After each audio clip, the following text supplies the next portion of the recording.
Magandang gabi, Kap. Makiki-enlighten lamang kami dito sa isang operasyon ng ating kapulisan kontra illegal drugs dito sa inyong barangay. Magandang gabi rin kasama Chong. Unang-una, magandang gabi sa lahat ng ating mga viewers.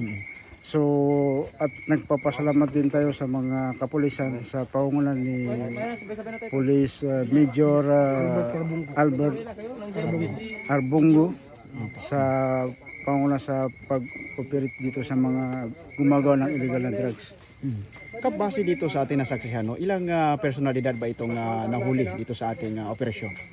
Actually, tatlo yung personal na nahuli, dalawang lalaki at saka isang babae.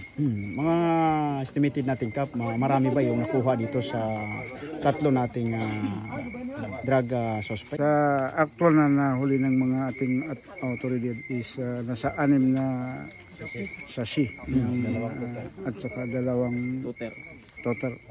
Kap, apo, itong mga nahuli, Kap, residente ho ba ng inyong barangay itong tatlong to?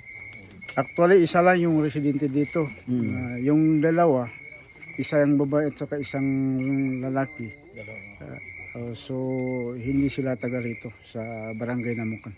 Matagal na ba natin itong minamanmanan, itong tatlong to, Kap? Actually, matagal na itong may mga complaints sa atin yung mga residente. Subalit, ilang bisis na tayo nagtawag sa barangay sa mga taong ito, lalo lang na yung isang residente dito. Ilang bisis natin giwarningan dito sa barangay. Subalit, bigo pa rin tayo na huminto itong nasabing lalaki na nagbibinta ng droga. Opo, dalawa yung nagbibinta.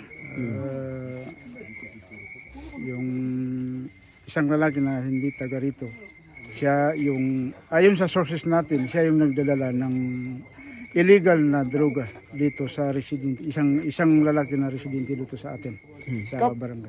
Mensahe natin doon sa ating mga kababayan residente mo dito sa barangay Namukan, at lalong-lalo na yung pasasalamat po natin sa ating tropa ng Sultan Mastura MPS sa kanila pong walang humpay na operasyon dito sa kontra illegal na droga. Unang-una yung tinatawag natin na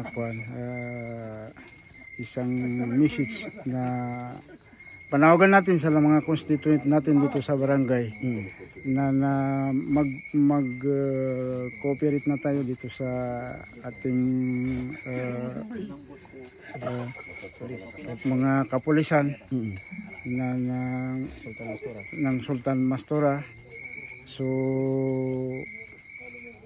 yung mga gumagamit ng illegal na droga sana matigil na yung paggamit nila ng illegal na droga para maging payapa yung barangay natin, lalo na sa barangay Namukan. Maraming salamat, Kap, at mabuhay po kayo. Magandang gabi.